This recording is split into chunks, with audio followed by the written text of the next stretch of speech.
So if you're a bit of a cheapskate like me, or you just don't want to spend £2,500 or thereabouts on a large model Cartier Tank Solo in quartz, you can save yourself a bucket of money and get yourself a Chinese equivalent. And treat yourself to something less than £20, the cost of a luxury seat in a cinema nowadays in the UK. I turned down going to see a film the other day because the ticket for a reclining seat was £19 plus £1 booking fee for a film. So for a 2-hour film, £19, or do you get a watch you can have for life and possibly get more pleasure out of long term? Get one of these. Less than 20 quid. Amazing. But is it amazing? That's what you're here for. It could easily be absolute junk and not worth your money. I'll cut to the chase and go through the stats and specs first, really. I think that's the important bit. What's this going to weigh? I liken this to maybe a couple of biscuits or a chocolate bar, 35 grams in weight, so you're not going to notice it on your wrist. Very light, about the same as a digital watch. This is a quartz, so that helps keep the weight down, of course, and it's not that big as well. The width of the watch, so measuring this way, what other way am I going to measure it?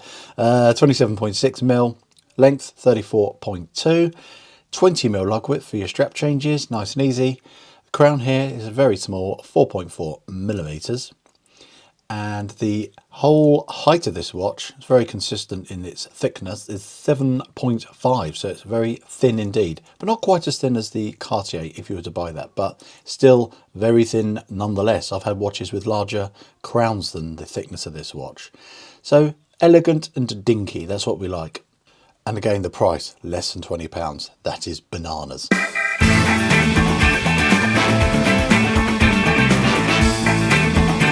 Quartz movement, a very cheap generic Japanese quartz movement in here.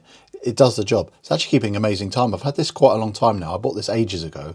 I had a long break from YouTube till recently. Only time I had to reset it was when the clocks changed because of daylight savings time. Hadn't lost a minute. Amazing. So reliable little movement in there. The only thing that's stainless steel about this, just for material wise, is the case back apparently, which is a screw back. So I'll get some focus. A little bit of etching on there, lots of smudgy fingerprints because this is polished, it smudges up almost immediately. Case would be something like an alloy, maybe brass, and then chrome plated. Smooth enough finish. Let's give it a quick buff. Polishing is perfectly acceptable for this price considering it's not really polished, it's just plated. Again, it catches the light and looks fine, it's totally decent. I love the very silvery dial, consistent finish on there, and a few macros I did outside. I couldn't find any imperfections that were obvious, really, even close up. The hands are neat and tidy.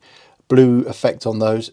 Again, that adds a nice bit of class to it, you know. It's a bit like the Cartiers, but they didn't have to do that. On a less than £20 watch with blue hands, it just is a bit of contrast and a bit of classiness. No seconds hand, again, like the Cartier. Really good. Design, aesthetics, fit and finish, less than £20, outstanding. This strap, on the other hand, it's not amazing. It's got this deployment system where you fold back the apparently genuine leather strap, which actually is very supple, but it still has a cheapness to it, but it's not disastrous. I've seen straps actually worse on a Seiko, believe it or not. So for a less than £20 watch, claiming it has a leather strap, maybe just the underneath bit is more likely, it's perfectly serviceable, perfectly decent. And this part here, I don't know what metal this is made of, but it seems okay. And it basically folds over, clicks in. It's quite stiff, but it's perfectly okay. A few little sharp edges here, but that's never going to be something you'll notice. But again, what you're going to expect for less than £20. And it pops open like this. I'll get it on wrist to show you.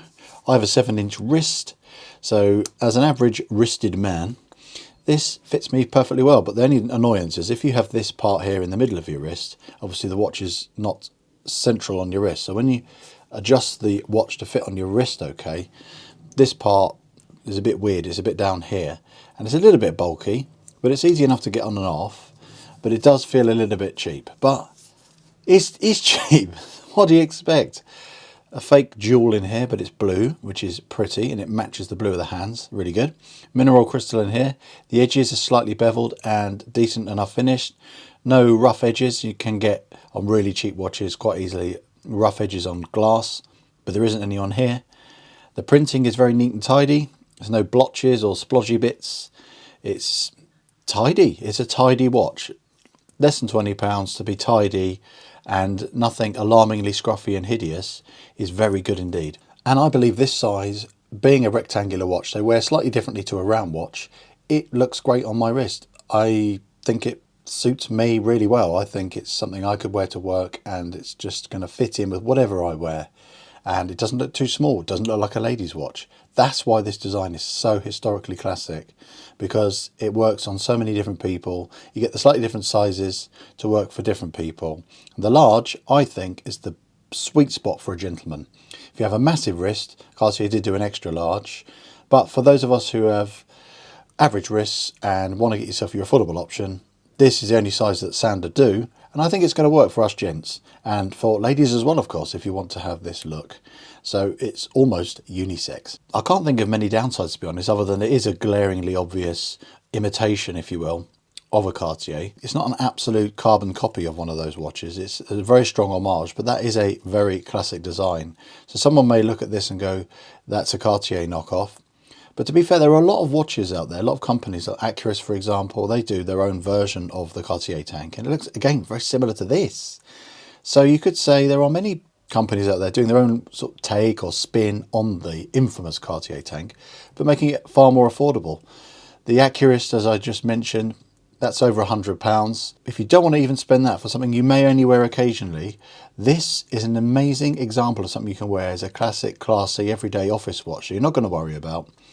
Occasionally, if you want to wear it at weddings, anything really formal, when you want to be really elegant as a dress watch, you may not want to spend a lot of money. You may not want to add a Cartier to your collection and it sit there for far too long, being a watch that costs thousands of pounds. And they do depreciate a little bit, Cartiers, unfortunately, because they are readily available. It's all adding up to, this is an example of one of those kind of watches where you might just go, I don't want to spend all that money.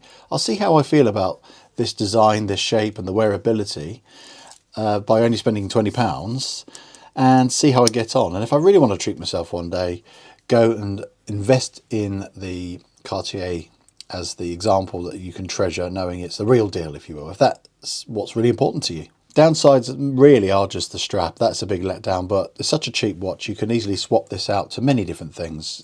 It's a really versatile kind of watch for strap changes. You put it on a brown or a black.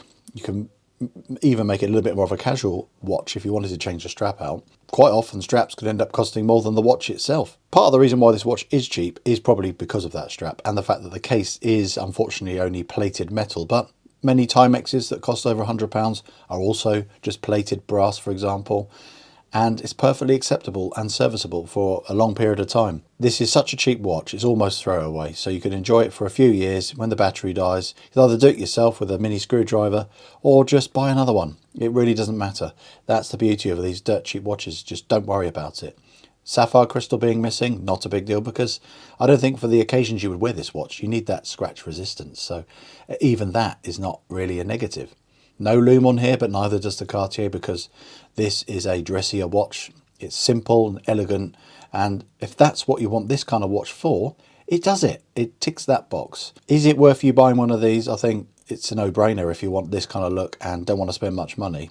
I don't think you'd be disappointed because, as I said earlier, the fit and finish on this watch and the basic materials add up to this being just a great bit of fun for Casio digital watch money. It's almost throwaway, but it's very elegant and pretty, and for that reason alone, it's fabulous fun.